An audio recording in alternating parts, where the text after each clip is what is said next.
2, 1, action.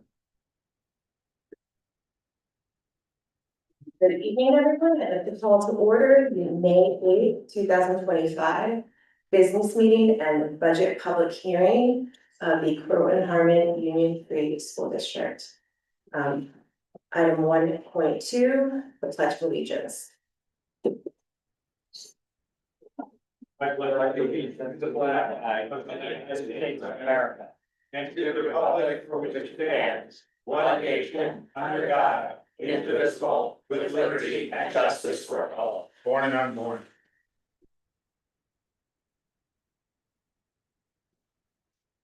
Item 1.3, approval of the agenda. Recommended action be resolved that the Board of Education hereby approves the agenda as presented.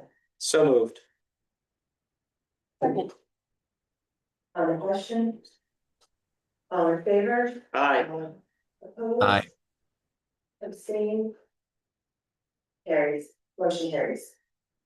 Item 2.1, the Croton Free Library budget presentation. So tonight, Jesse will be presenting the Croton Free Library budget. It's an exciting night. It's our public budget hearing, so we'll have a presentation for the Croton Free Library and then another presentation for the school district budget as well. Oh, and Jesse. To advance the slide, do I just like? There. We'll take care. Oh, then that's how you keep me go back to the other one, then I'll, yeah. Thank you, everyone. I'll keep it a little short. Good evening.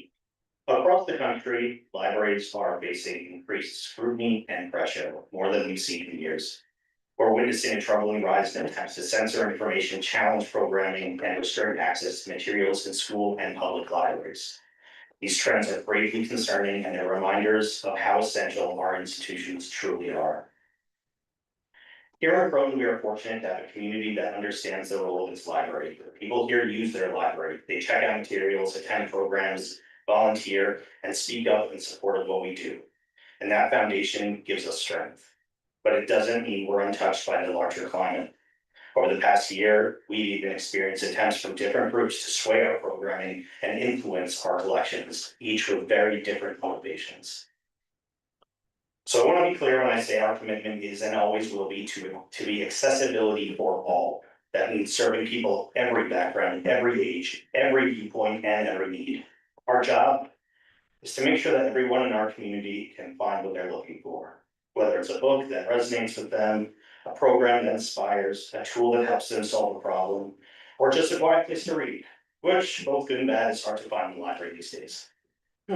Establishing this atmosphere and striking this balance is no easy task, and I want to take a moment to say how much I trust and respect my staff in this work. They are knowledgeable, thoughtful professionals who understand our policies, our collections, and the needs of our patrons. They are the reason this library is what it is. The same can be said for our board of trustees. Okay. Now looking ahead, this year's proposed budget is the tightest we've assembled in recent memory.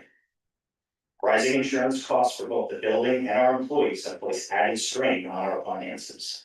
But through careful planning, we've managed to present a balanced budget that does not exceed the tax cap while protecting the core services of our community, the services our community relies on every day. One key addition is the creation of a full-time head of reference services, part of our ongoing strategy to build strong, focused leadership within each department. This follows the successful creation of our head of circulation services and head of collection development and user engagement.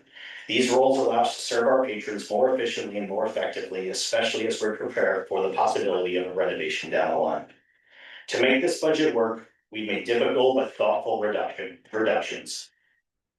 We've eliminated our education and travel line, shifting professional development and support to our fundraising committee on a request-by-request basis. We're scaling back collection development slightly, anticipating that construction could temporarily limit access to new materials. And we've reduced some programming expenses, many of which we've been able to backfill with alternate funding or grants. One of the most exciting initiatives coming this spring is our Library of Things launching June 1st. This program, spearheaded by Gwen Blazer and funded through a grant secured with the help of Assemblywoman Dana Levenberg, will allow Free Library cardholders to borrow items like a sewing machine, jumper cables, a cooking thermometer, air quality monitor, and more. It's about access. It's about creativity. It's about helping people solve everyday problems and explore new skills without having to buy a tool that only use once.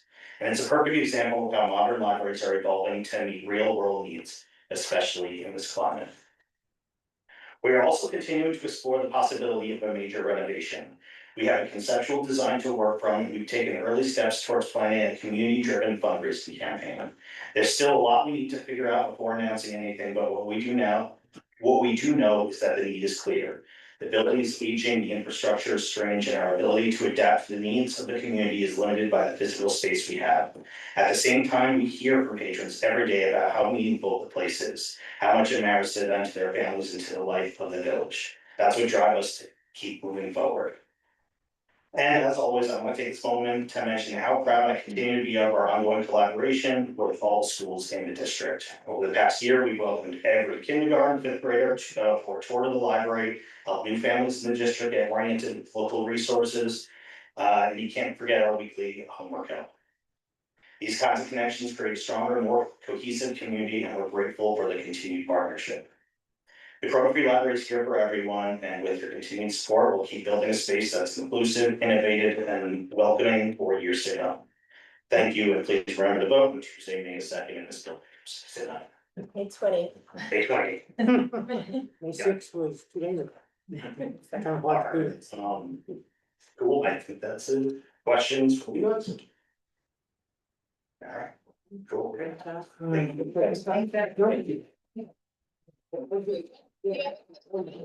No, I was just trying to look through the numbers. I noticed that you said, and you had said in your speech, that special events that you were going to be replacing them through grants, is that right? It's reduces the 8,000?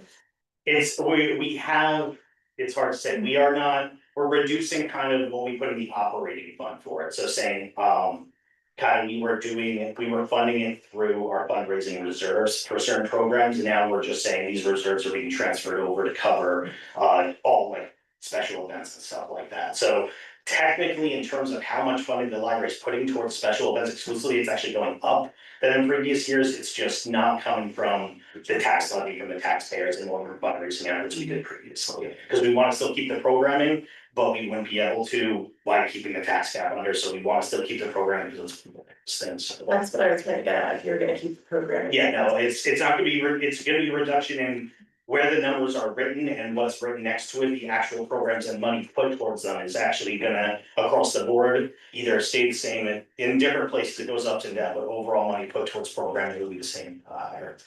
Great, thank you. I just wanted to commend you all on the Library of Things. What a great idea, like how responsible, environmentally responsible, access and equity responsible, and forward thinking. And it's great to hear that you all are just thinking of ways to improve services and meet the needs of the whole community. So well done. I give Gwen a lot of credit for that. A lot of the things that involve the schools engagement programs like that. That's that position of user engagement. Yeah. We love Gwen. We all do. Anything else? All right, cool. Thank you. Thank you. Thanks.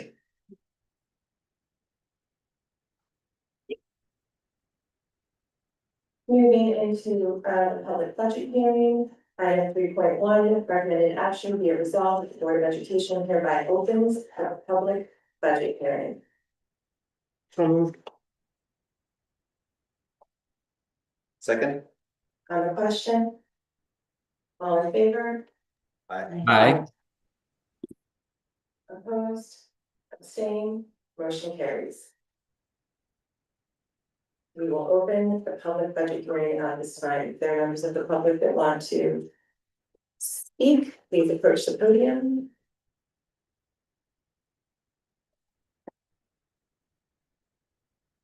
Yes. Okay, so this year we decided to change it up a little bit. So our budget journey began back in September of 2024, and through months of planning, collaboration, and public presentations, we had our budget adopted on April 10th. This is the public budget hearing, so it's like the final phase of the budgetary process prior to the public vote on May 20th. So for tonight, instead of a regular presentation, we've decided to launch our budget video for this evening. So I will pass it over to Superintendent Walker. Denise said it right, but I want to just take a moment again to thank the board, Denise, the business office, the entire administrative team, the faculty, the staff. I've said it, if I've said it once, I've said it 100 times, budgets are about dollars and cents, but they're also fundamentally about vision and about values. So every time we talk about the budget, our goal is that the community takes away a sense of what it is we're trying to accomplish in this district, in this moment, for every student and every member of this community. So I also want to thank Greg, who did genuinely outstanding job putting this budget video together. I know we're extremely proud of the budget, of all the conversations and work that went into it, and very proud of how it's represented through this video. So enjoy it, hopefully. You get a chance to have some good conversation over the next couple of weeks leading up to May 20th and the community's opportunity to weigh in on the vision and values of the system.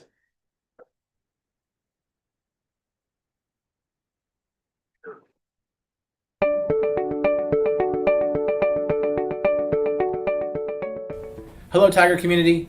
As we approach our upcoming school district budget vote on May 20th, I'm hopeful that many of you have been able to view our public discussions with the Board of Education, administration, and staff regarding our proposed budget for the 2025-26 school year. And as you know, we view the budget process in our district to be one that, of course, is about dollars and cents, but also is about vision and about values and the kinds of experiences that we want for all of our students in all of our schools in the upcoming school year.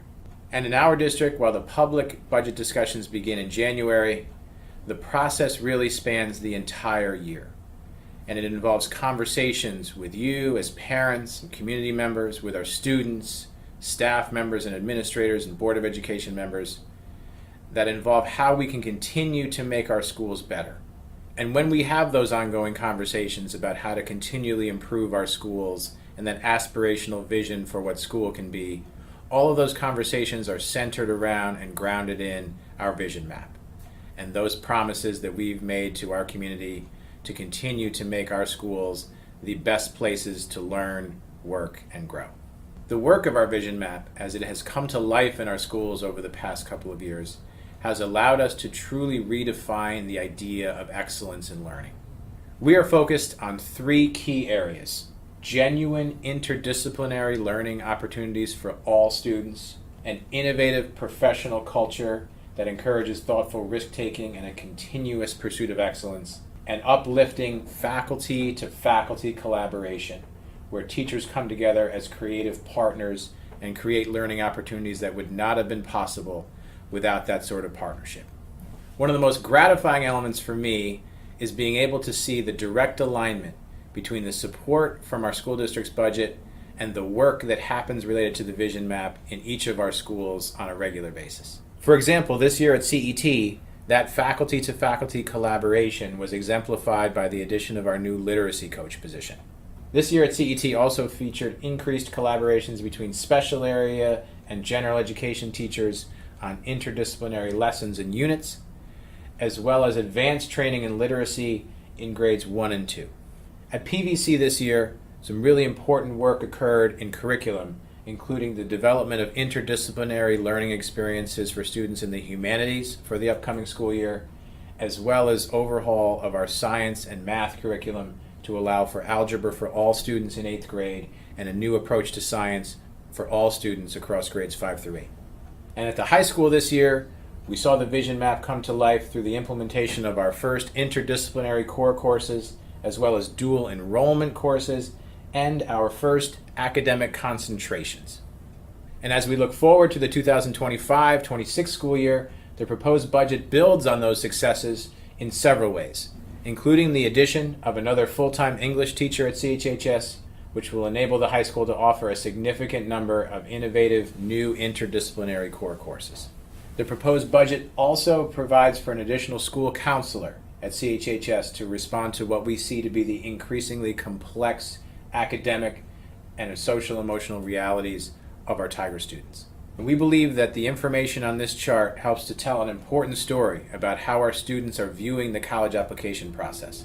Not only are they applying to more colleges, but they're doing so increasingly through the early decision and early action opportunities.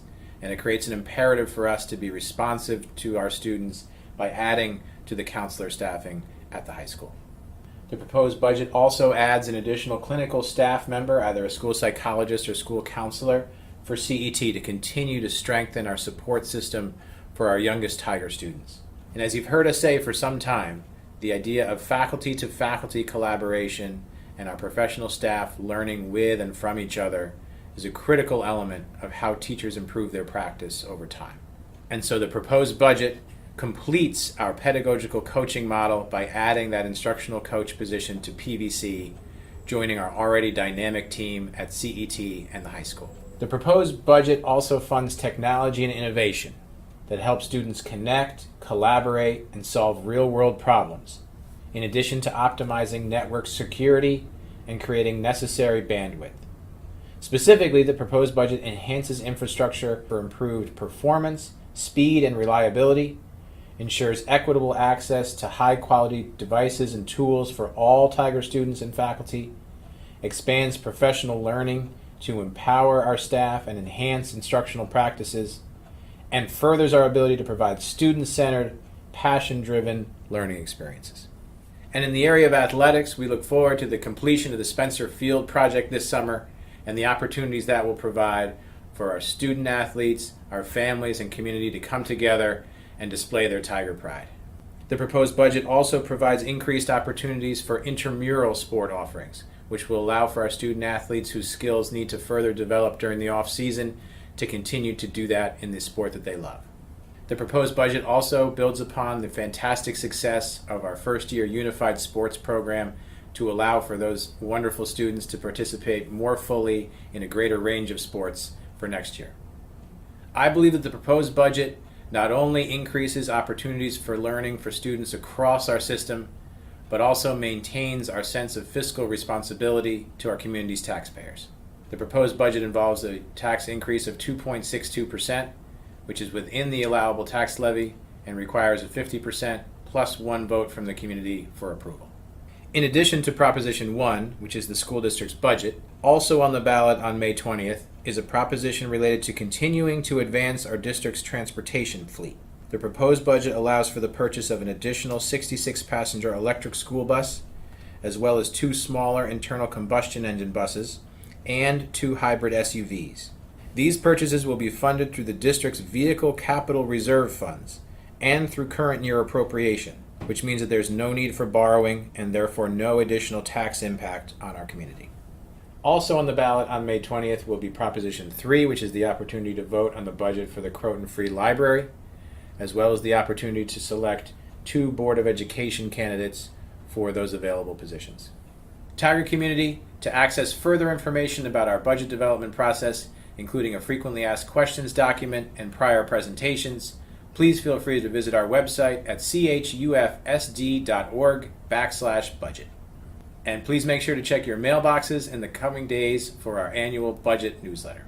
Also, Tigers, please make sure to mark your calendars for the school district's budget vote Tuesday, May 20th from 6 a.m. to 9 p.m.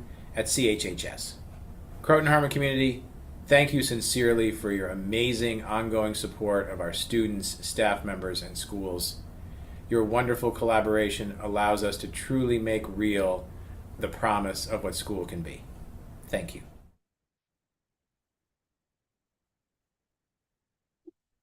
Good.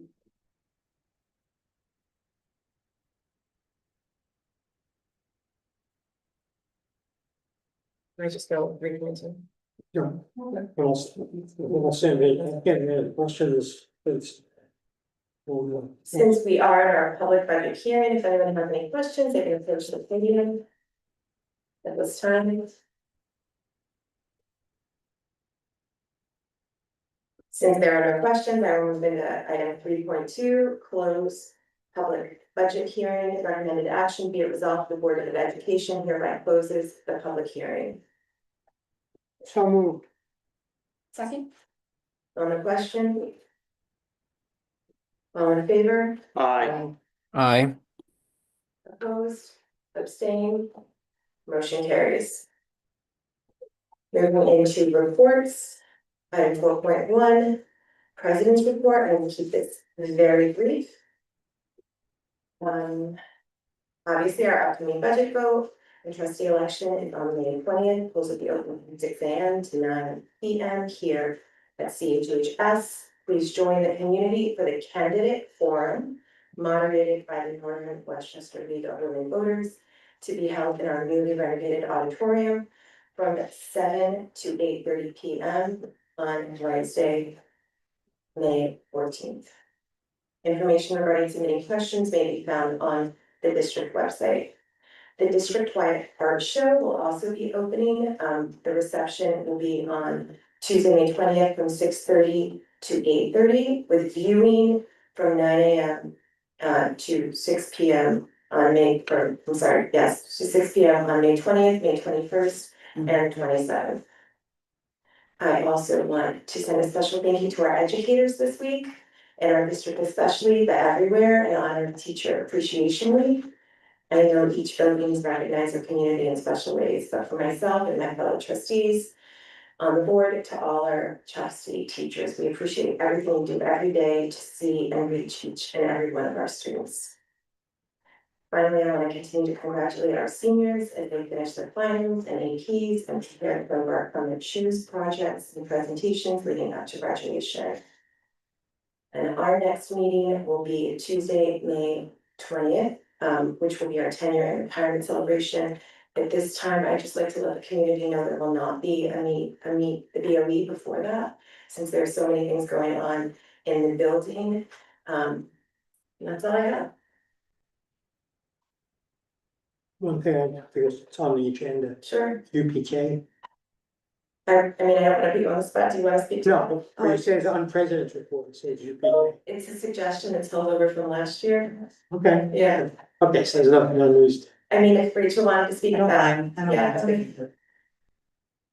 So on April 30th, the drawing for the Universal Pre-Kindergarten Program was held at the district office. There were 81 entries and we had a total of 56 seats to fill. So we were able to draw names for the two programs. There were 12 seats at Rising Star. The remaining seats were at Children's Space North. We seated 56 students and we have 25 students currently on the wait list. So as our parents decline or reject the seat, we'll start moving people, students from the wait list to the seated list. So we've allowed the families, we've given them until May 14th to provide us with a final decision, and then that's when we'll formally start moving students from the wait list to a seated position at one of the locations. I don't mean to put you on the spot again, but in past years, it's always evened out, hasn't it? It has, but we had more seats available in previous years, at least last year. We had more seats available and we were able to seat all students. This year, we have a reduced number of seats at one of our locations just due to logistics at that particular location. So I'm hoping and, I'm hopeful that we will be able to provide seats to the waitlisted students, but, there may still be students that are unseated. By the time this all kind of evens out. Sure, all right, thank you. You're welcome.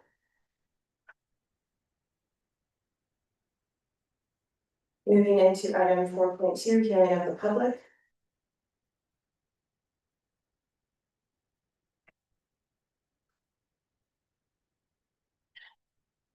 Just to remind the public that comments about a specific person, staff, student, or CH or Portland Harmon District resident are prohibited. Madam Chairman. It's just, I'd like to understand the rules before I start, so I'd like to reserve my time. Is this specifically about the budget, or is this a public hearing No, Mr. generally Ryan, conducted? Yeah.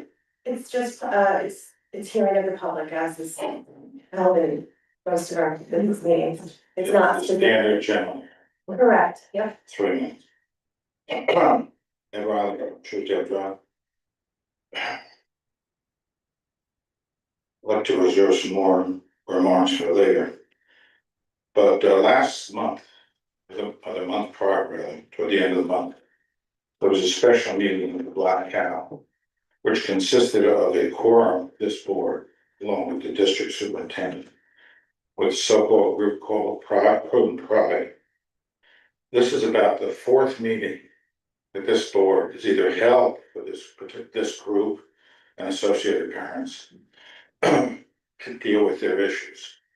Specifically in the past, as a matter of fact, the chairwoman herself has said that the Black Cow, because of its history as a left-wing hangout, and it's under new management, so we're hoping for a different change, but this was sort of an exclusive meeting which regulated whether you take notes, whether you use a camera, specifically endorsed some radical groups like Planned Parenthood, which is a bizarre group that thinks many people are human weeds, and was conducted in a way that freezes out the discussion and the people who attend. This was basically an illegal meeting, or the damnedest, closest thing you get to an illegal meeting you can, and I denounce that meeting. If you have any pride, you should never have that meeting again, conducted in that manner. And if anybody attended and followed those rules, they surrendered their rights. Unfortunately, I believe it's the direction this board is going, considering the candidates that are up for office. The close collusion with the DEI committee of the Village of Croton, which has been renamed to sort of hide its name. It used to be called DEI committee. Now it's called the IDEA committee. And what it does is when people see this happening, they're their elected representatives or their appointed representatives, probably some of the highest paid people in public office, to see them narrow their focus. Where you see the focus in these schools is overdone just by your bulletin boards. We've discussed this before. When we see the preferential treatment and narrow focus in a hostile environment, you transmit the message to the minority in the public, and probably it's minority, but it's probably about 33% of the atmosphere you're going to have in the schools, and the preferential treatment certain people are going to get because they wield power. What I would like to see is student rebellion, especially boys, led by the boys probably, against this type of patent indoctrination. Thank you.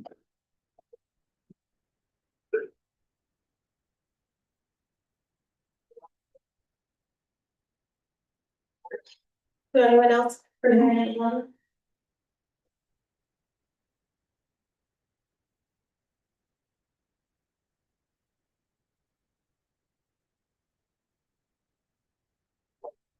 Moving on to item 4.3, the superintendent's report. Thank you, Anna. Good evening, everyone. Good evening to all the members of our community who are here in person and those who are watching at home. It's always an honor for me to get a chance to share some of the phenomenal things that have happened in our building since the last time that we were together in this space. I wanted to begin tonight by going a little off script and not related to the slides. I know I can speak for the board and the entire administrative team in saying the highlight of any board meeting is a chance to get to recognize outstanding students, outstanding tigers within our school district community. We have several of them tonight, and two that I want to make sure that we highlight. They've recently been recognized as the valedictorian and salutatorian of the class of 2025, Sonia Mukherjee and Ava Andrews.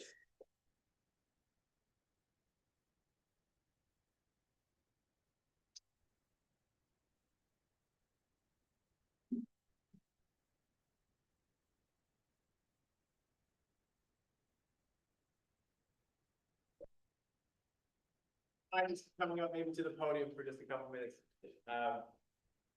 This is a time of year when we get a chance to recognize excellence across our system. And we think about academic excellence, about effort, about vision, about setting a standard for what it means to be an outstanding program in our entire U2 exemplify that. And so I wanted to say that as you reach kind of the end of this chapter of your life, at the end of your time here in our district, I hope that you take a moment over the next few weeks to just think about your legacy here and what you're leaving behind you. And one of those things is a standard of excellence, right, for young people to look up to. And I was thinking about the opportunity, you may be nervous about it, but the opportunity that you have on the evening of graduation to speak to hundreds and hundreds of members of our school district community, some of whom are going to be young kids who will have older siblings who may be graduating with. We're going to look at you and say, that's the kind of student I want to be. You helped to change the trajectory of our schools through your excellence over the past 13 years here. And so we, in addition to congratulations, owe you a thank you, genuinely.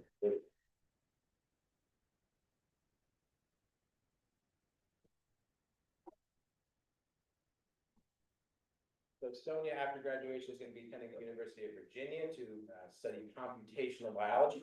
Right? And Ava will be attending the University of Maryland in the Scholars Program to study engineering. So please do that.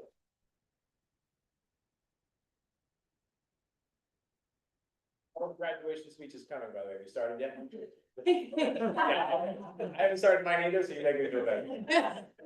Congratulations again. If you wouldn't mind posing for a picture with the board and thank you. Greg is reminded it. Please. We go here. Around the owl, right? I'm around, yeah, you can come around the podium.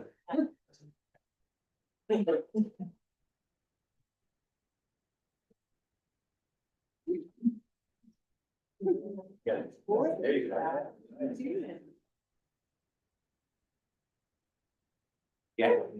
It's fixing. Come on. Go take it.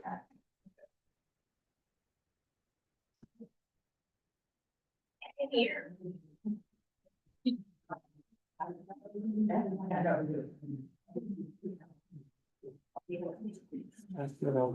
That's silent. Okay, I think I got everyone, all right, ready, 1, 2, 3. Yeah, I'll take one more on this camera. 1, 2, 3. Excellent, thank you. Yeah. Sorry. You can come here in the middle if you want. Yeah, it's fine. All right.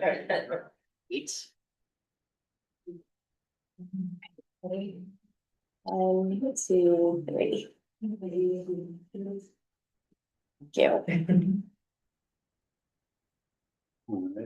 Thank you.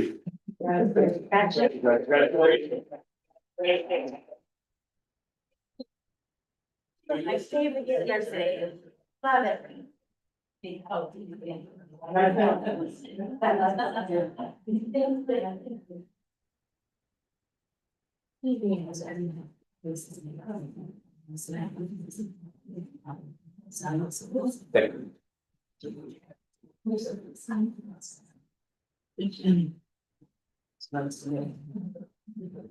Yes. I'm sure you have studying to do or choose preferences. Great, congratulations again. Have a great evening. Thank you.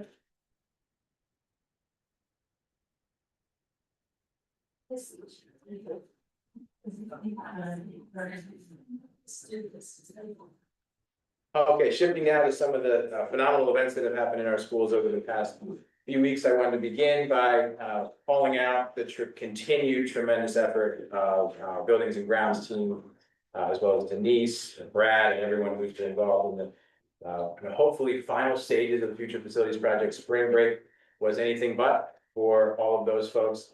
And we saw the finishing touches put on the auditorium here at the high school, as well as continued work at Spencer, at CET, at PVC, and really around the district. So I wanted to take another moment just to thank them. We'll be sharing an entire community-wide update on the future facilities project next week.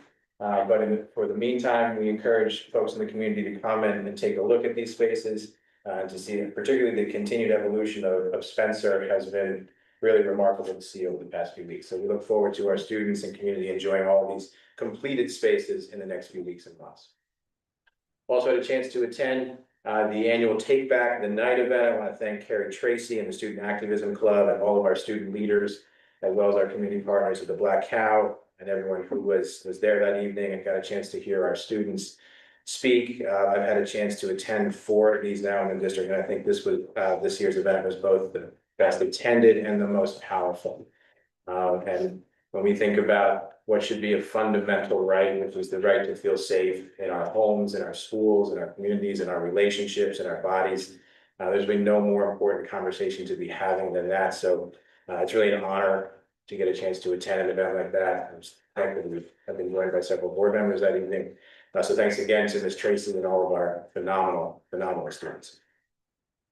Also had a chance to attend the Science Research Symposium, and again, found it frankly challenging to come up with intelligent sounding questions. The level of research, the quality of the thought by all of our students that evening is mind-boggling.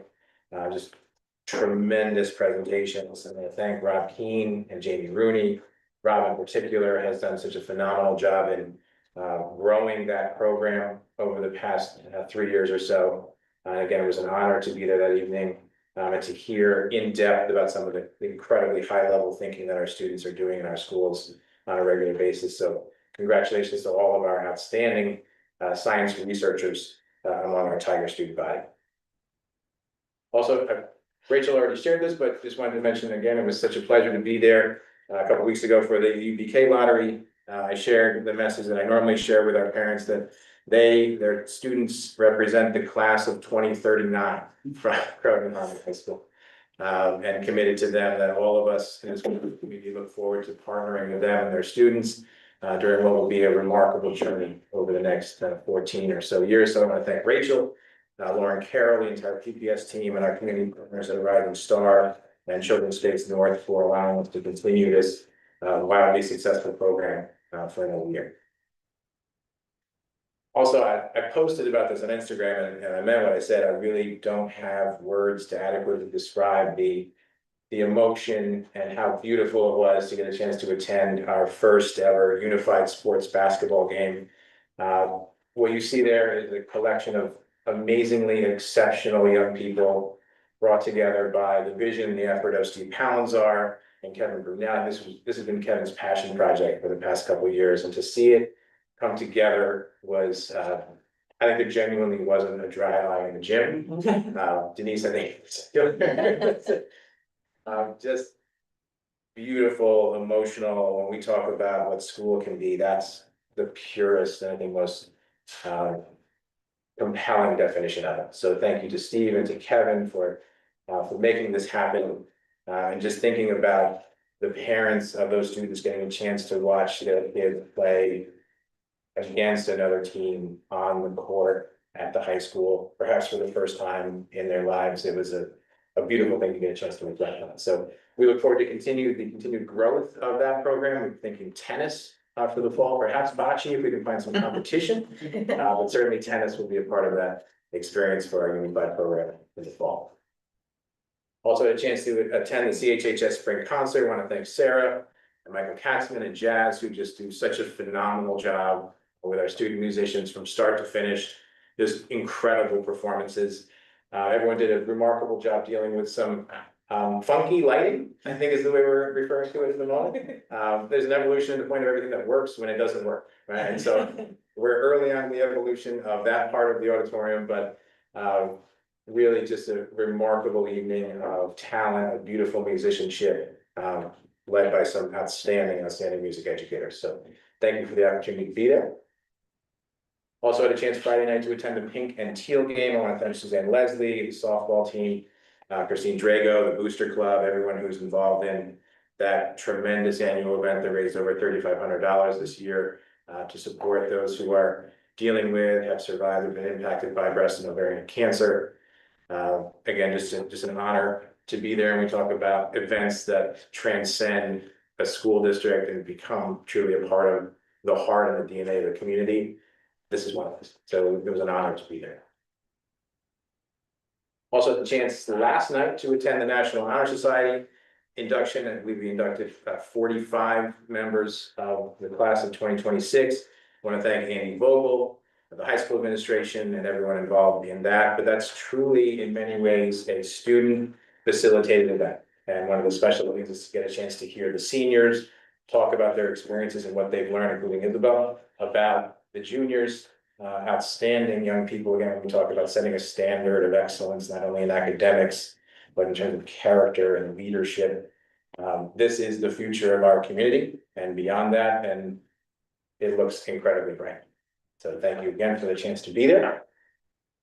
And wanted to close by recognizing the next two slides, the people who make this place the special and remarkable place that it is, beginning with thanking Gina and Christine and Nurse Charlie, our outstanding and dynamic, caring, talented, knowledgeable school nurse team.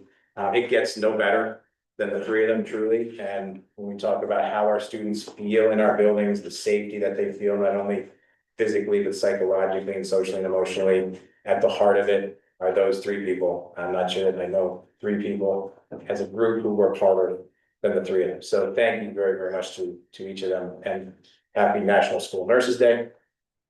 And wanted to close by thanking the faculty. I've been in education, I realize today, 23 years, and this faculty right now, bar none, is the best I've ever been around. From kindergarten to CET through those who teach the seniors at the high school, this group is caring, talented, creative, dedicated, visionary, bar none, the best anywhere. So thank you.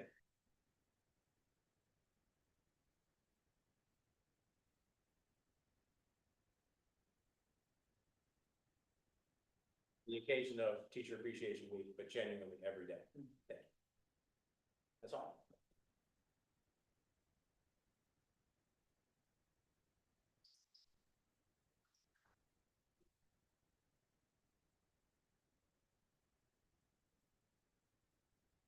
Item 4.4, student trustee ex officio report. For student trustee ex officio, Isabel McLaughlin, speak. Good evening, everybody. So my report has a little overlap with what Mr. Walker said, but yes, yesterday we welcomed a new group of juniors, 45 of them into NHS. It was a great ceremony. We got to do it in the auditorium, which is now renovated. It was really cool. But I'm just so proud of each and every one of the students inducted. They all have done amazing work in their high school careers. I'm excited to see what they're going to do next. Really sad that I can't be there to witness it, but I know I'll hear it from my friends. In other news this week, we have the spring homecoming sports games. There were a couple in the beginning of the week, like the pink game, but we have one tonight, which is track. Then tomorrow is Friday, we have girls lacrosse. And then that's also their senior night. And then on Saturday, there's boys varsity baseball. And it is now AP season. So this past week and next week, students have been doing AP tests, which has been challenging, but I think we're all persevering. And it marks the beginning of testing season. So it's kind of like a wrap up almost the school year. We have finals coming up in June. But for the seniors after this week, pretty much, yeah, next Friday is our last day, and then we'll start CHUFSD, which is bittersweet, but I know we're all really excited. And if any seniors are listening, can you hear me? If any seniors are listening, your CHUFSD presentation date is in your CHUFSD Google Classroom. So make sure to check on that, and if anybody wants to attend, I'm sure people would love to see members of the board there. I can share the schedule with you guys if you want. That concludes my report. Thank you. May I ask a question? Yes. A question for, I know that you are going to be leaving us in June. Yes. Do you know what is happening with the process to conduct an election for the next member of the board? So, oh, should I change it? Yes. So elections for the student board of ed position are done through student faculty congress. So I believe the juniors have had their elections already. If not, I can check on that. But I know that I'll keep you posted. I'm not entirely sure about that, but it'll definitely be coming out soon. I think you're waiting for the freshmen to vote on May 17th. Okay. That's Probably, yeah, I know that's the grades. Okay.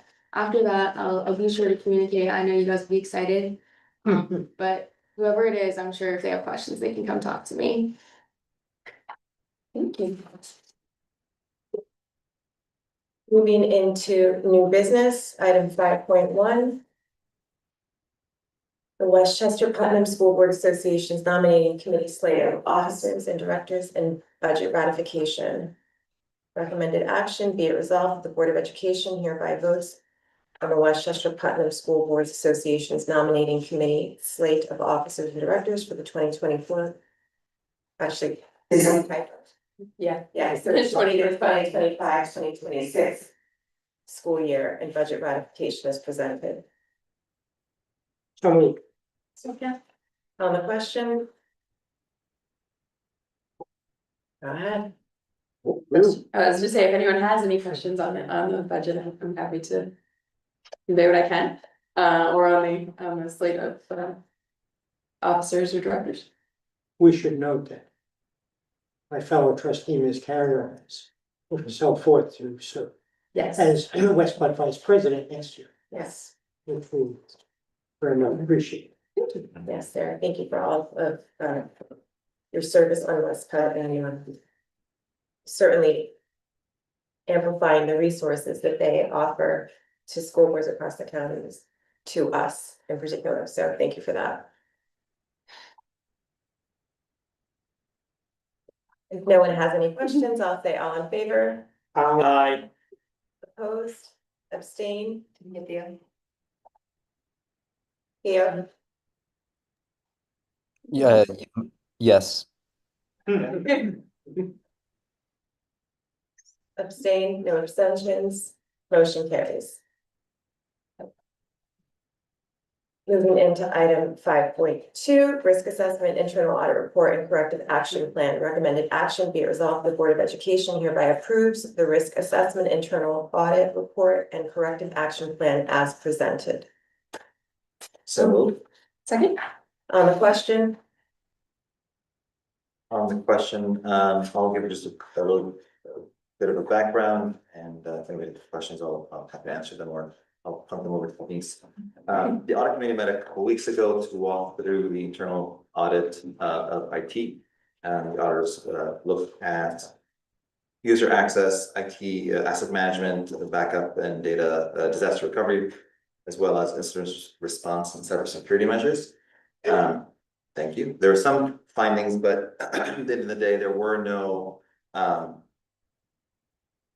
deficiencies in our IT infrastructure. It's really, the audit outcome was a recommendation on improving our IT infrastructure and processes, just strengthening what's already there. And on the risk assessment, there was a review of payroll and HR practices.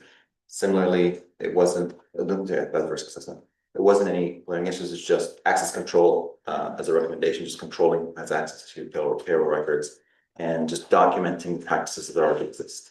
Right, so the superintendent reviews payroll variances, basically just has to sign that he has that. There's proof, written proof that it is. Any questions on it? Happy to answer, or again, Denise, chime in. Nope, okay. All in favor? Aye. Opposed? Abstain, motion carries. Item 5.3, policies for first reading. I will turn this over to our policy committee chair, Gail Haber. Yes, there are 4 policies that have been adopted or approved by the policy committee on its meeting on May 1st for presentation for first reading. The first is listed policy 5281R, which is a revision to the playing up or athletic placement process protocols and process for allowing middle school students to seek to or be considered for playing up to a varsity team, or I'm sorry, to a high school team, which could be a varsity team or could be a junior varsity team. The main change in this policy is, as requested by the athletic director, is that the initiation of consideration of a student for athletic placement, through athletic placement process that is to play up will be made by the high school coach in that sport. The parent or the student rather, I should say the student or parent can communicate with the coach or the athletic director to express an interest, but it will be the coach that will say, yes, this is something that we will start the process. The concern being that, as expressed by the athletic director, because this opportunity to play up is for those who are truly exceptional athletes at the middle school level, for whom it would be best for them in their development to be at a higher level. The coach will be the one who can initially assess whether the student should be there, instead of having every parent or every student who desires to go through that process and then basically utilize the somewhat substantial resources of the district for consideration. The other changes in the policy are basically wording to ensure that the process proceeds as I've described it. I will note for the board's and the public's edification that over the years, we've had a lot of changes in this policy and this process based on considerations. And so considerations that came up at the time. So we are, looking at it to ensure that it works as best as possible and to the benefit of all students, both the middle school students who seek to move to a higher level team and the students at the higher level team who will also be playing with middle school students or be on teams with the middle school students who have played up. The second policy, actually two coordinated policies, are policy 2160R and 9210R. Each of them address the code of ethics. 2160R is the board member code of ethics, and 9120.1R is the employee code of ethics. We, in reviewing these policies recently, it came to our attention that in one respect, each of the policies is not consistent with the provisions of general municipal law, specifically that an individual under general municipal law may not accept, whether it's a board member or an employee, a gift from anyone that has a value greater than $75. And the law says if the intent is to influence that individual in the performance of their duties as a board member or as an employee. Many years ago, when the board considered policy committee and the board considered this policy, we said it's going to be impossible for us to ascertain the intent of the person who gives the gift. So we just want to set, consistent with the law, a limitation of $75. Thereafter, we dealt with an issue, and this was probably in 2010, of gifts collected for by a group of individuals, like a class, all the parents in a class, which would exceed $75, but it's not $75 per person, but it can be a rather substantial amount. And we adopted a specific policy, policy 1810, gifts to school personnel. And also policy 1811, gifts from district to employees and community members, where we wanted to make it clear, and did make it clear, that those group gifts should not be a large amount or a large sum, because that would really be inappropriate. That was the feeling of the board at the time, and presumably has been to date. But in adding that provision, we unfortunately dropped the first provision, which we now realize should be in the policy, and that's what is being recommended, first reading in policy 2160R and policy 9210.1R.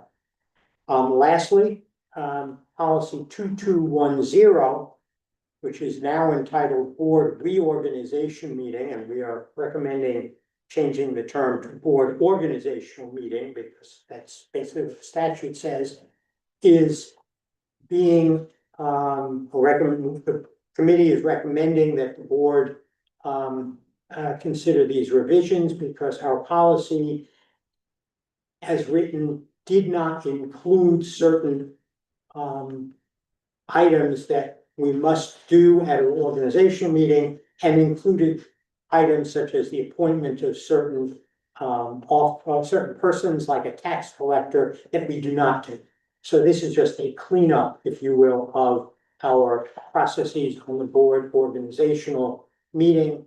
There is some, I should say, urgency to do this, because we should have it in place prior to July, both with regard to the board member code of ethics, which each board member executes each July, and because the district clerk is going to be soon preparing for the organizational meeting in July. If there are any questions about any of these policies, get them to me, and we will be discussing them, have the opportunity to discuss before the June 5th meeting. Yes, Josh.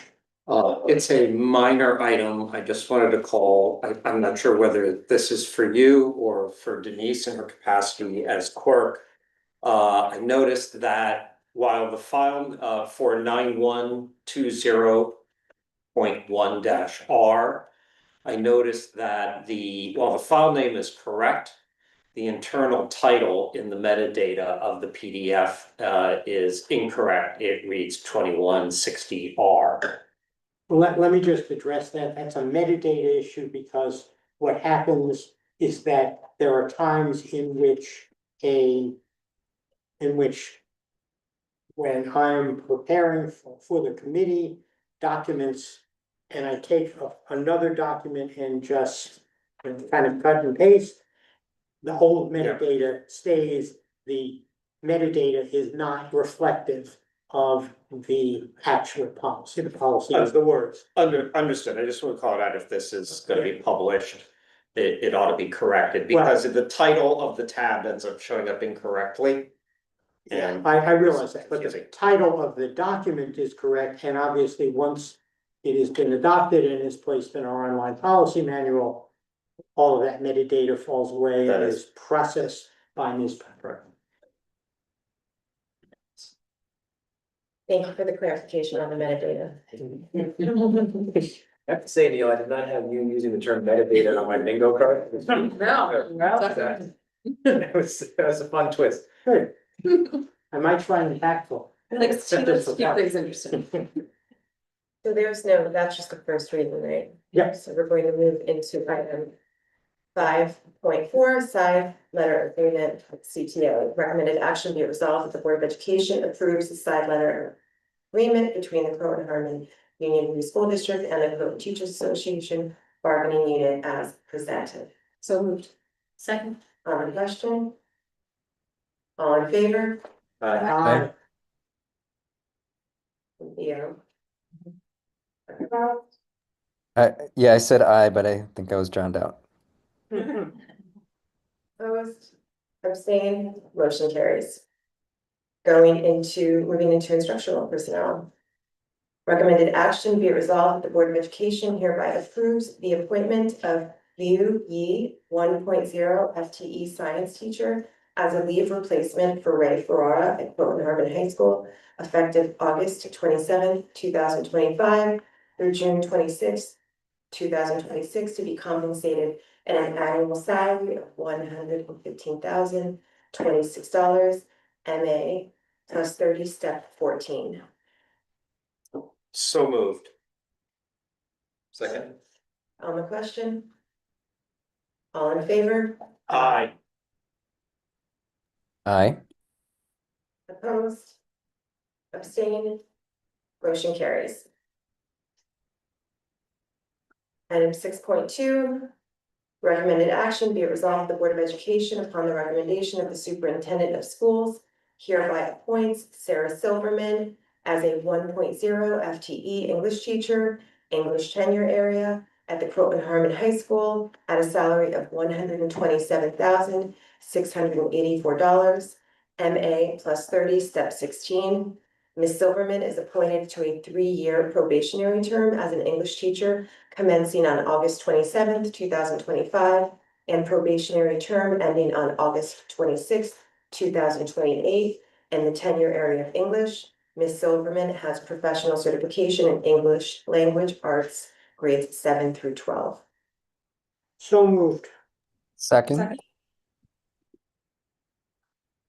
On the question?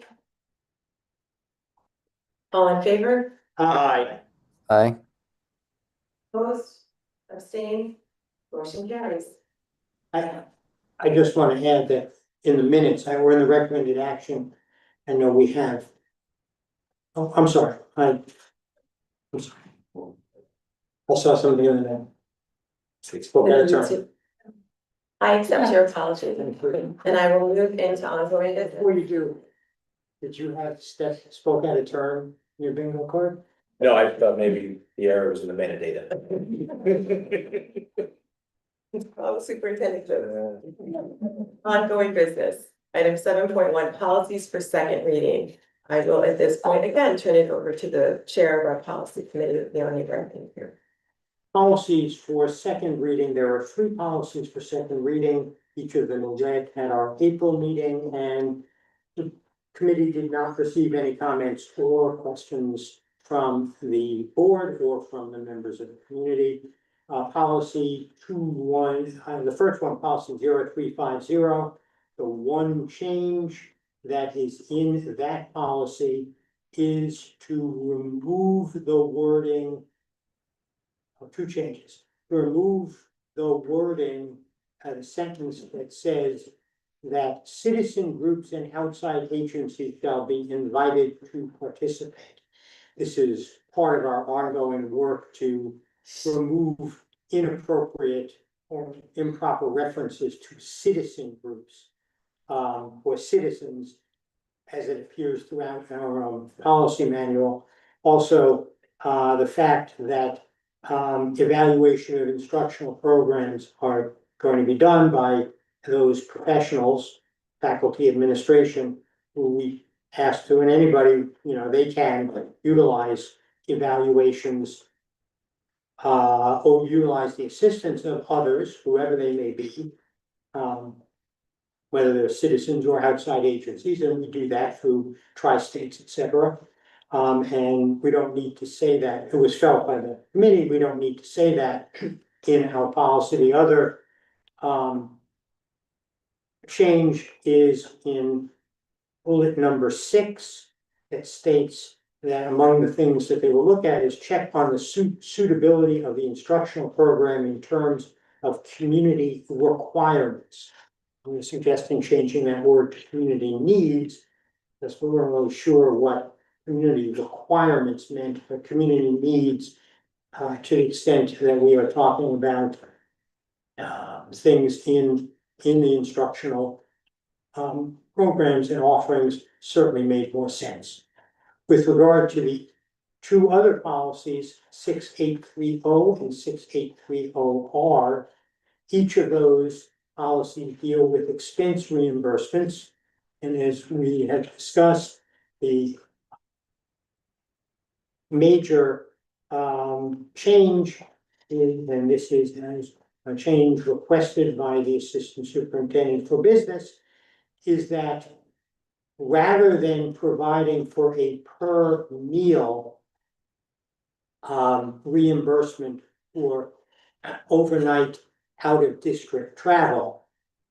Basically $10 per day, $10 for breakfast, 15 for lunch, 30 for dinner, to rather provide a daily reimbursement rate of $55 for the full day, which alleviates the business office from needing to collect and check receipts for each meal to ascertain whether or not that meal was for breakfast was for less or more than $10, etc.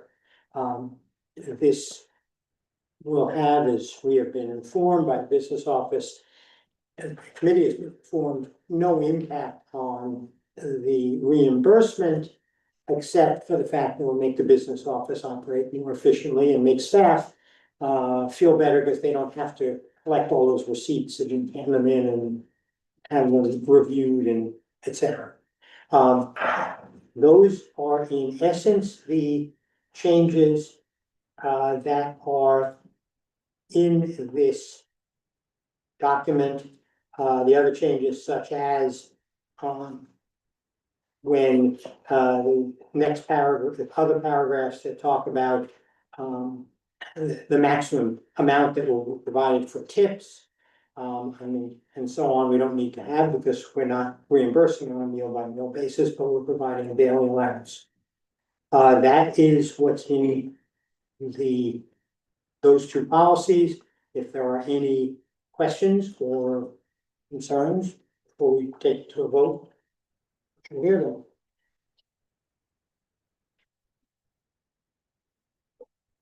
No.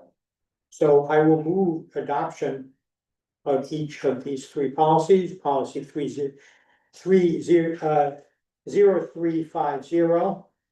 policy 6830, and policy 6830R. Second.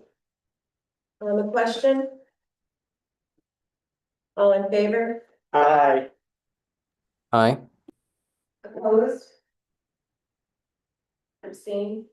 Motion carries. Moving into our donations. Item 8.1, recommended action, be it resolved that the Board of Education gratefully accepts a donation of $250 from Agnes Zacharias as a contribution to the Christos Zacharias Scholarship at the Croton Harmon High School. This scholarship criteria is given to a well-rounded student who is interested in many things, someone who contributes to the school and community, someone who is nice to all people and has a good sense of humor. So moved. Second. On the question? Yes, I just want to say that every year I very much enjoy accepting a donation from Ms. Zacharias because I really like the fact that the recipient of this scholarship must have a sense of humor, because sense of humor is a very important thing. Yes. All in favor? Aye. Aye. Aye. Opposed? Abstain? Motion carries. Thank you to Ms. Zacharias for her generous contribution. I'm sorry? Zacharias. Harry, I'm sorry. Thank you for correcting me. Item 8.2, donation from the Croton Caring Committee, Inc., ACE grant program in partnership with the Knights of Columbus. Be it resolved, recommended action, be it resolved, the Board of Education gratefully accepts a donation of $25 from the Croton Caring Committee as an ACE grant in partnership with the Knights of Columbus for a 5th grade student to attend a class trip to the Taconic Outdoor Education Center on May 2nd, 2025, and to the Westmoreland Sanctuary on June 2nd, 2025. So moved. Second. On the question? All in favor? Aye. Aye. Opposed? Abstained? Motion carries. Item 8.3, recommended action, be it resolved, the Board of Education gratefully accepts a donation of $150 from the Croton Caring Committee as an ACE grant in partnership with the Knights of Columbus for 6 sixth grade students to attend the world language field trip. So moved. Second. On the question? All in favor? Aye. Aye. Opposed? Abstained? Motion carries. Item 8.4. Recommended action, be it resolved, the Board of Education gratefully accepts a donation of $1,150 from the Portland Caring Committee as an ACE grant in partnership with the Knights of Columbus for 10 students to attend end of year events at PBC. So moved. Second. On the question? All in favor? Aye. Aye. Opposed? Abstained? Motion carries. I again want to thank the Croton Caring Committee and the Knights of Columbus for their generous donations in helping the students attend events they would otherwise we would fall short of being able to have them attend those. Item 9, the consent agenda. 9.1. Recommended action, be it resolved that the Board of Education hereby approves all of the items on the consent agenda. So moved. Second. On the question? This,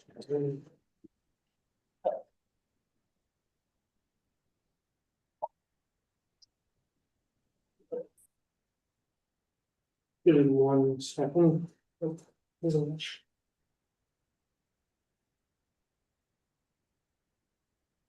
Checking the metadata. I am. In this case, this is Denise's man.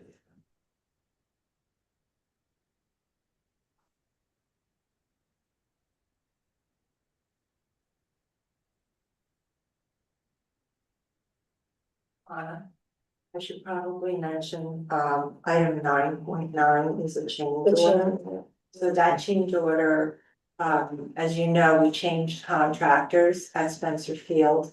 And that change order represents the work that was not completed by the original contractor, so it's a zero change order, but it's actually a negative of $5 million. Which represents the work that they did not complete, that the work that was awarded, that was incomplete. And so that, No but that, impact. because that 5 million is going to a different It's now been contractor. awarded to the second contractor, correct? Understood. Moment.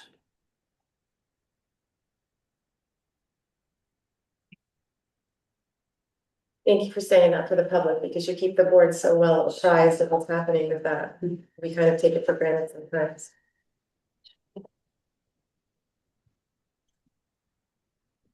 Sorry. It's one item from the check this name. Okay. Neglected to do that.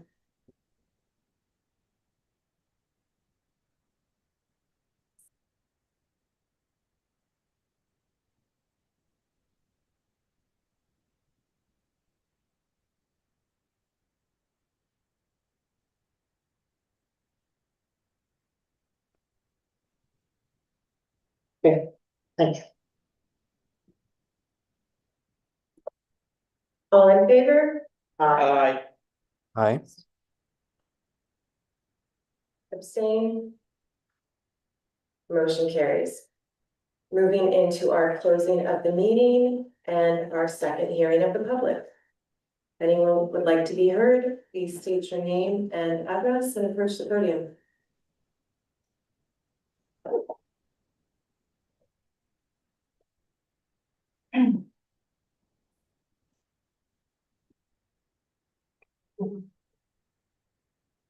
Good evening, my name is Christina Alvarez Arnold, I live in Coast Road North, and I'm a proud parent of 2 students.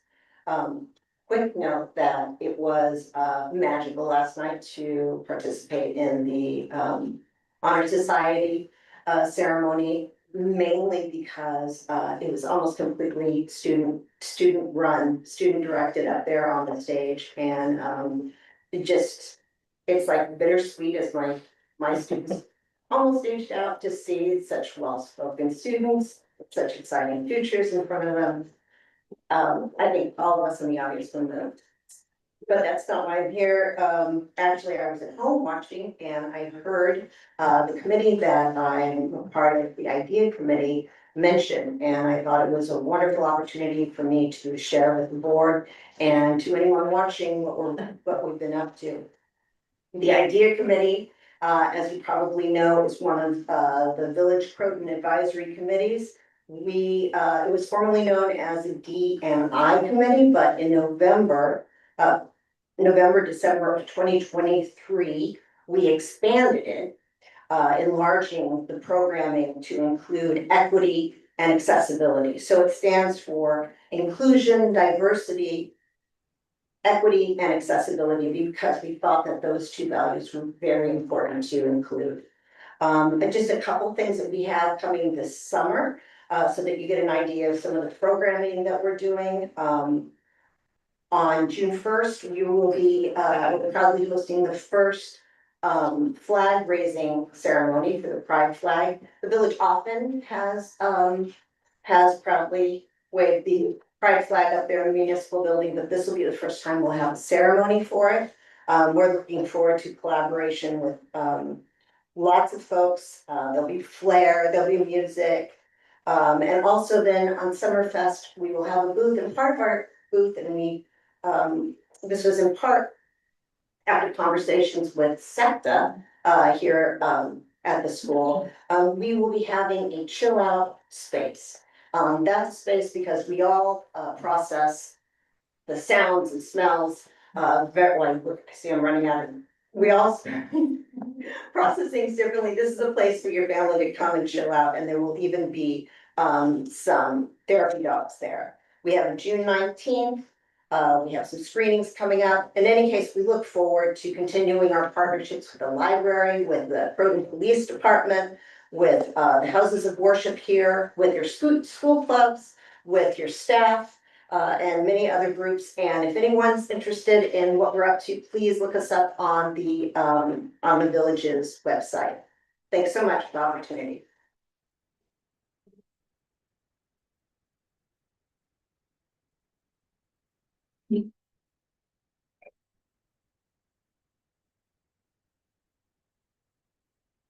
Rest my case in terms of collaboration. Some committees have the name diversity in it. But you need to pass a test to get to one of their meetings, even though they're sponsored by the village. Only to be told by the village attorney that you have no right to be there, even though it's established by the village. Of course, take that to a court, that would be broken open like a sour melon. This was a perfect example of this collaboration talking about. It's almost a political party. In that the idea committee, certain members of this board, the majority of this board and the administration advocating that every student should be an activist. Only one kind of activist, yet only one kind of club in terms of politics. And God forbid what the environment is, because you have a mandate to register students to vote. I wonder what the atmosphere is when you register those students to vote, or pre-register them as you're required by state law. The atmosphere, children or students that don't share the progressive ideas that the majority does, must be quite a strain. So the meeting you attended is a legal meeting, or the closest thing to it. It's taken on the aspects of a political party, and therefore ethically, if I should never do that again. Why? Because these groups have every opportunity to come to meetings like this, to go to meetings that the public, like myself, cannot attend, parent PTA meetings, building meetings, no access for non-parents to go. The majority of the citizens in the village of Croton cannot attend many of the meetings that parents can go to. Closed meetings that you hold only for parents, even though it's a public subject. One meeting is open, the next meeting is closed because there might be controversy. You lack diversity. Your teachers lack diversity. And by the way, a good I used to work in education for a long time. A good principal would say, hey, you know what? This high school lacks diversity. Maybe would have been bringing in Turning Point USA, Moms for Liberty, some alternate point of view. No. This is business as usual and it's getting worse. So that was a meeting, a special meeting for special people. And if when the chairwoman of that meeting at the Black Cat said you can't take notes, you can't use your phone, or we're only gonna allow certain people in, and they question you when you come in. I wonder how many members of this board said, Lady Chairman, I'm gonna leave, or you're gonna change the rules. I don't think there was one of you who did that. Thank you.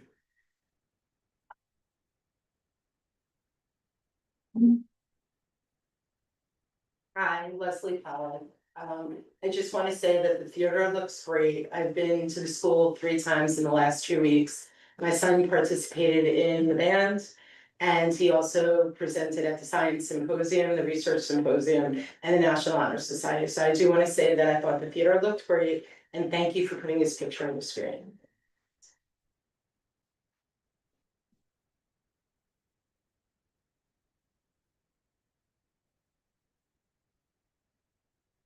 There's no one else. We'll move into board reports, 10.2.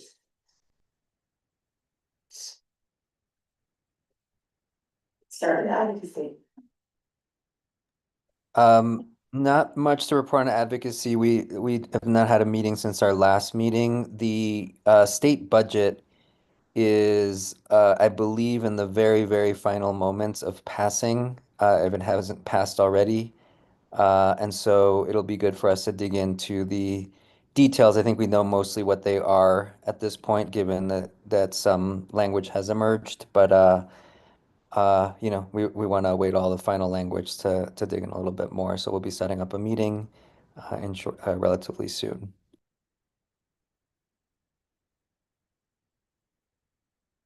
Thank you. Board development. Board development has also, sorry, I'm turning this on. Board development has also not met since our last discussion, but we wanted to turn over a portion of our time to the board president to fill the rest of the group in on the superintendent evaluation. So on Monday of this week, Superintendent Walker submitted his portion of the super eval to the board. Sarah was still in charge of she still had the controls, so to speak, of super eval. And we kind of transferred that over to me. At some point this weekend, I will be connecting with board development to develop a timeline in terms of when we will all add our input and then present it to Superintendent Walker at some later time, and then collate it all for the public to be able to review that. The timeline is on super eval, and you will be able to Right, adjust it yeah, with it has it set for you. yes, And just to be clear, yes, the public will review our final. yes, Not everything correct. that is in that, because I don't. Which is historically what has always happened, the final report after we meet with Superintendent Walker is what is posted on the district plan. And I think also make it clear for the public that any other documents are by law not obtainable. Because that's personnel records. I think you just did make it clear for the public. Okay. Okay. So I did. Yes, you did. Anyway, more on that at our next meeting. So I will be connecting with board development.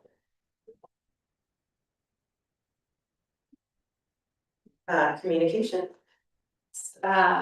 Continuing on a theme, communication has not met since our last meeting. It's starting to be that time of year, so it's very busy. I will be reaching out to all of the communication committee meeting members to schedule our next meeting. That said, though, I did just want to take a brief moment to thank Denise and Greg Cavalieri and Jackie Burton and her team for all of the work you've done with all of the budget communications and documents, presentations, social media information that we've provided for the community. So thank you very much for all your work on that. And, yeah, we'll have a meeting scheduled soon. Yeah, I'd like to second that in terms of everything that we've had together regarding getting information out to the Gazette and regarding the candidate forum. Thank you, Denise. Thank you, Brad. Thank you, Jackie, for your collaboration and helping the board manage all of those deadlines.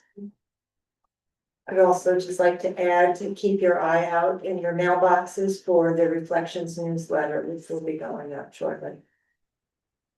I've seen a preview. H3 looks good. Policy? Unlike the other presentation. We met on March 26th, we met on May 1st, our next meeting is scheduled for June 2nd. Policy will be dealing with a number of issues that have some immediacy, some of which have been brought up for first reading. One couple of items that I want to mention that there have some immediacy. The first is that by law, we are required each year to review the code of conduct. At our May 1st meeting, the committee began its review of the code of conduct. Certain changes and revisions either recommended by NISBA or otherwise recommended, quite frankly, on my review to see things that were missing. One of the things that leads into the next item.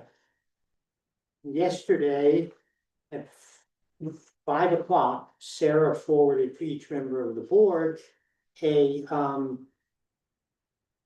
language of the provision in the state budget for approval regarding cell phone ban, otherwise known as the use of internet-enabled devices during the school day. We don't know as of this moment, I checked since we started our meeting, whether this budget has been completely adopted, but if this language is adopted, it will require that the board adopt a policy on the use or prohibition of use of internet-enabled devices, not just cell phones, during the school day, and must adopt that no later than August 1st, which gives us a very short time frame to look at the law, look at our current policy, look at the requirements that are set forth in the law as it's adopted, and get all of that done. Part of that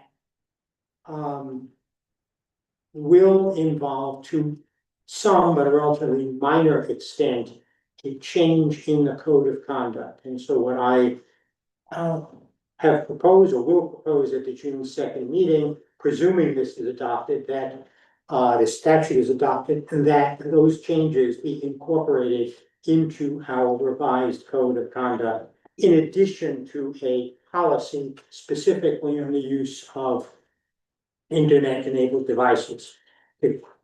The district already has a policy 5695, entitled Students and Personal Electronic Devices, which was adopted in 2017. That policy will need to be revised if this statute goes into effect. So that's an update for the board and for the community on the cell phone ban as we know it as of today. I think, frankly, we are as well positioned as anyone to meet that deadline. We know, however, because the statute has proposed and presumably to be adopted, calls for or requires consultation with students, parents, and bargaining unit in which are in the schools. So in some manner, which the committee will work on, and along with the superintendent, we will elicit that participation or consultation. The third policy that has. Oh, wait, Neil, before you go on from that, I just want to just raise this issue because I think this is something that I maybe sort of missed, and hopefully we'll be able to, discuss this a little bit further. But the proposed language now also includes, as you mentioned, internet-enabled devices, including smartphones, tablets, other devices capable of connecting to the internet that have not been supplied by the school district. So there's also an impact on our high school bring your own device policy. Yes, And that potentially is part of the policy that Right. what does involve, there are exceptions in the legislation for bring your own There are, device okay, I didn't see that. if there is a specific educational purpose. So, that's something that will need to be worked out in policy and will have to be worked out with the. All right, I just missed it. I see it now. It's 5A. Right, so Thank you. there's all different nuances to this that, that the administration will weigh in on, faculty, parents, students. There are also exceptions if a device is required by the student's IEP or Section 504 plan, or is needed for translation services, or is needed for a student who needs the cell phone because the student is primarily responsible for the care of another family member. And also if for a quote, an emergency situation, whatever that means. So we have a lot of things to look at. Yeah. If this statute is adopted as proposed, and we assume it will be. But the last item, which I know people have been concerned about in the community and parents, is the extreme heat days policy. Under the law adopted earlier this year, no later than September 1st, the district has to have in place, all school districts have to have in place a policy as to what steps will be taken if the heat in a classroom exceeds a certain level. And we are working on that, reviewing it. We also, and I have suggested to the committee that in addition to addressing what the law requires, we also should include in that policy, as some school districts, not in New York, but some school districts have also included policies regarding recess, outdoor physical education, athletic competitions on extreme heat days, and how those should be dealt with. I will say that I met with the athletic director to discuss, among other things, this policy, and there are guidelines that have been established and promulgated by the New York State Public High School Athletic Association on how to deal with extreme heat days, both with regard to practices and contests. And she is aware of them, and she and the other athletic directors address those situations when they come up, particularly with regard to contests.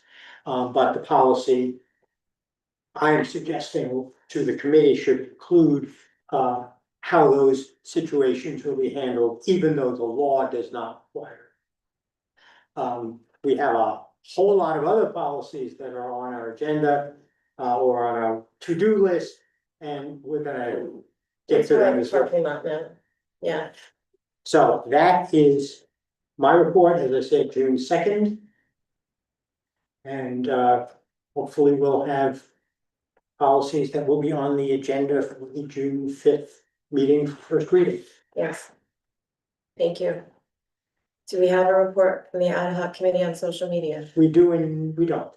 The report very simply is that we are intending or expecting to have a meeting probably the week of Memorial Day after 22nd, 28th, 29th, 30th. And I am hopeful that the ad hoc committee, myself, Theo, and Josh will be able to report for first reading the policies on social media and trustees. and social media generally, at the June 5th meeting. Thank you. Yep. Moving into the point of the board.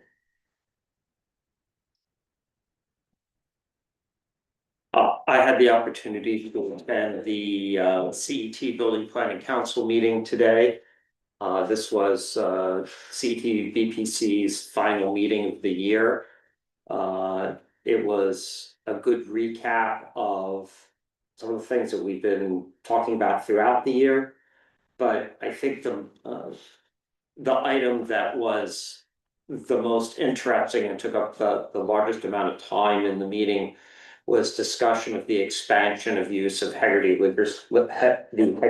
literacy programs, expanding through grades beyond the current use of the phonemic awareness program in the kindergarten, moving on to other reading and writing modules that are published by Heggerty. It was a very interesting presentation. It was very hearty discussion about what this means for students and what it means for teachers, how it is to be used, how it will be rolled out, and the sorts of professional development that will be undertaken to ensure that that teachers are proficient in the use of the program. And I am. So just to be clear, that's the English curriculum that's gonna be rolled out Yes. K through 4. Yes. CET to be implemented in September. That is correct. Thank you.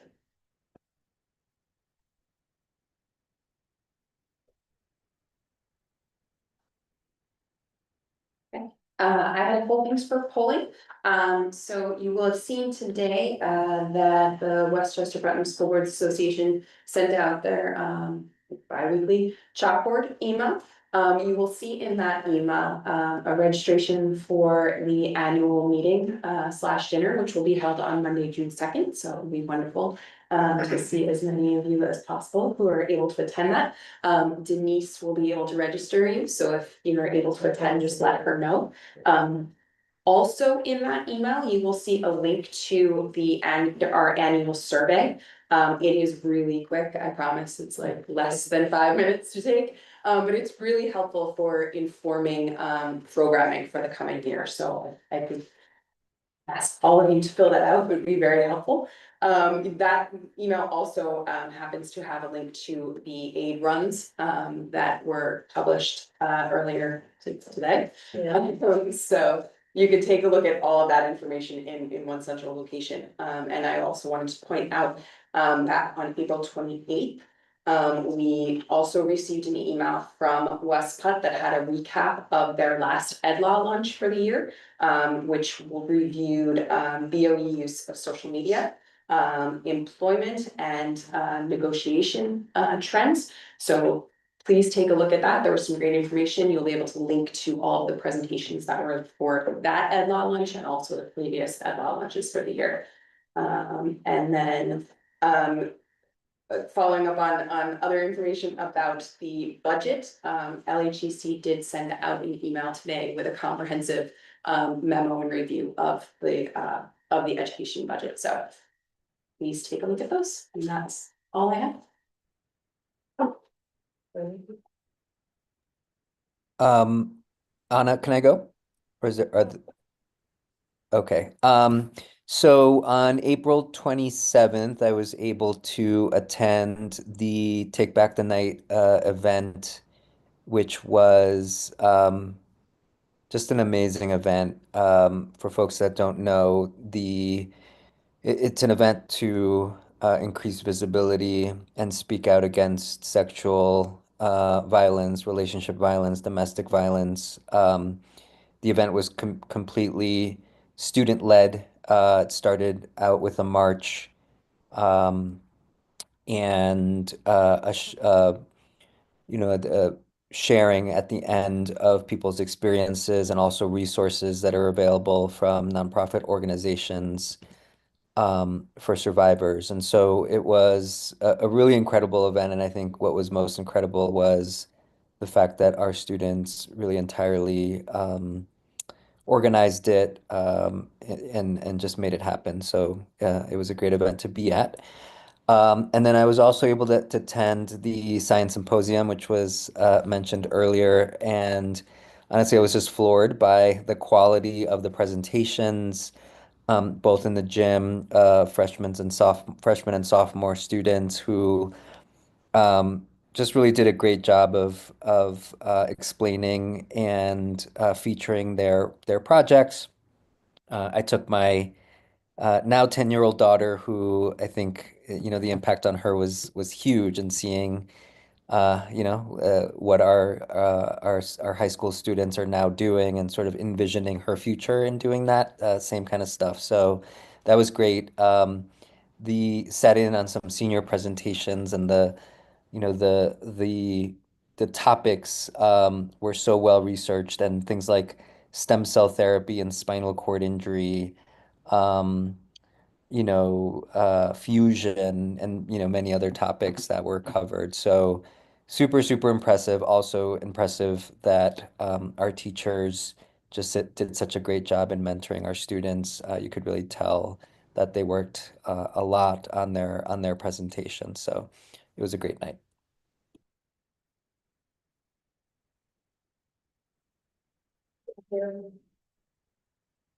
Um, I was also able to attend the Take Back the Night event. I was just in awe of our students in that event, and the vulnerability that people were able to kind of put out in our community to advocate for something that is just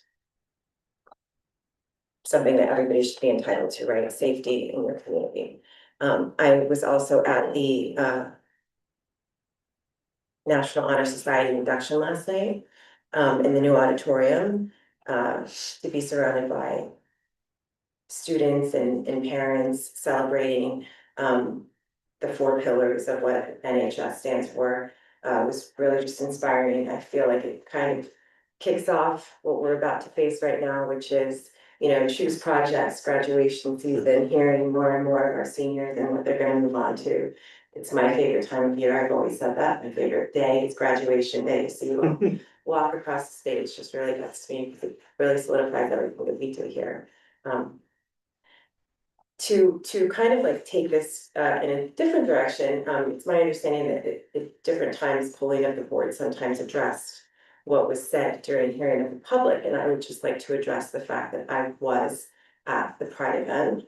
I was there, not in my capacity as a trustee, as a member of this community. I was happy to be there. I understood that the rules that were in place were for people's safety. I think in this climate, there are many organizations that are doing that. My understanding is that US Representative Mike Lawler also did not allow recording or, I think, pens at his event. So to put restrictions on attending events like that, I don't think was out of place. I think in this day and age, many people are doing it for many different reasons. People are very passionate about their views. I thought it was a wonderful event where Superintendent Walker addressed concerns from a community that right now is significantly under attack. And I was proud to be there and stand with parents. So I wanted to clarify that. There was no business of the board being conducted. And that's all I have for today. I think I'm the last one. I Yep. think everyone has talked about, so this is like a really busy time of year because there's so much going on. And it is really exciting to see, particularly in the last couple of weeks, as everyone else has said, so many student initiated activities, including Take Back the Night, the National Honor Society celebration, the Science Symposium, and one that we haven't all talked about, Earth Day. So many of our high school students and climate focused and environmental focused students were there participating, volunteering, and giving their time. I always like to say volunteers are what makes Croton run, and many of them start showing these skills as high school students. They really are integral to a lot of what we do and a lot of what keeps our community going.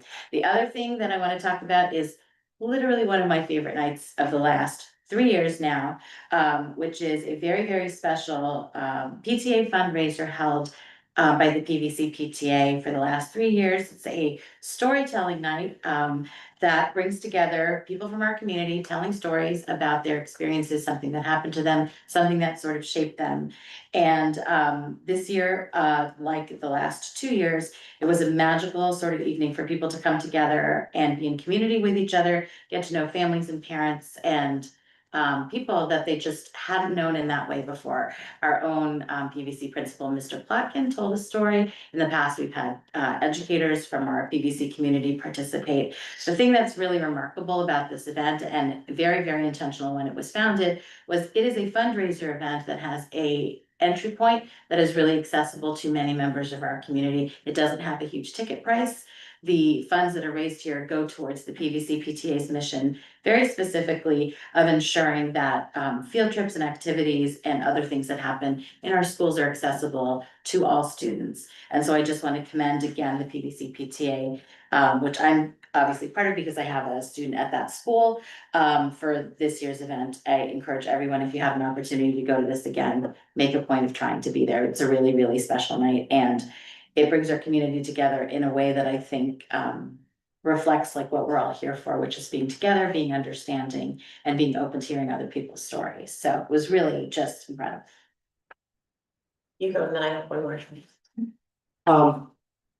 I attended many of the events that have been mentioned previously. I didn't have the opportunity, or in fact, I would have loved to, but I didn't know about the storytelling event. But I attended Science Research Symposium and the CHUFSD induction ceremony. I think what you see in both of those events and in many other events is the poise, the confidence of students. And that doesn't come only from their upbringing, it comes from what we provide when we are doing the work of moving towards what school can be. Because I think the portrait of a graduate, and looking at those themes that are in the Blue Ribbon Commission report, and looking at the themes that are in our portrait of a graduate we've had over the years, focus as much or more on the ability to communicate, the ability to absorb information, the ability to work together as a team, and thinking about each of those presentations, that's really embodying what those students do. I was also attended the pink and teal game that was mentioned. And I think just that game showed the community spirit that was there, not only of the parents and the siblings of the girls who are on the girls' basketball team, but faculty members, community members who are not connected with the schools, graduates of our schools who came back, and the concern or the support that people provide for that very ennobling cause. And that is what we're about. And I wanted to say one other thing for a moment about what Anna talked about regarding the meeting that has been referenced at the Black Cat, which was a meeting sponsored by, run by a not the school district, not the village. It was run by organized by a private organization, a nonprofit organization, I don't know if they're nonprofit in terms of a incorporation, but not the district. People were invited, people came, and I think on this point about why there was a statement about maintaining the privacy of people who spoke was very significant, because unlike some, I know students, I know children who are gay. I know children who are transgender. I know children who have been subject to very harsh and difficult conditions and treatment because of those things. And also true, there may be individuals who are treated unfairly because of their political views. I do not condone that either. But I think it's very important, as Hannah said, in this day and age, to understand why a private organization might decide that it wants to set rules for or conditions to protect the privacy and to protect the safety of people who may be attending an event or who may be spoken about. And that is something that we are concerned about as a school district in establishing and in administering and enforcing our policies against bullying and our policies against harassment. And we want to ensure that everyone in this community feels safe and feels respected. On a different subject, I will mention that the P&W BOCES, which I'm a member of that board, attending board meetings, we have looked at our last meeting, we had a presentation about certain changes and additions that BOCES is planning to work on to improve the career and technical education offerings, both new programs and kind of taking the existing programs such as in auto mechanics and freshening up the space and providing renovations that will improve and increase the opportunities for students who are seeking to utilize those resources for their education, whether they are going to then go on to higher education or going to go on into another, into trades or something like that. And I will certainly keep the board informed as time goes on about those, and I'm sure the BOCES will be keeping our administration informed of those offerings as they come on, so come to fruition so that our students will have those opportunities. And with that being said, I think that's what I got for the moment. Thank you.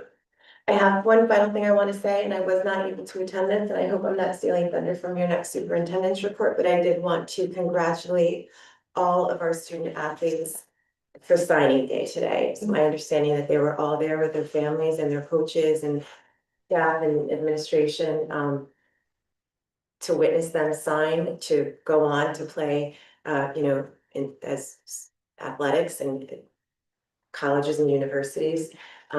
So congratulations to all of those families and all of those athletes. And that's it. Moving on to item 10.4, item dated for the next Board of Education meeting. We'll definitely need metadata. Yes. Correct metadata. Correct, metadata.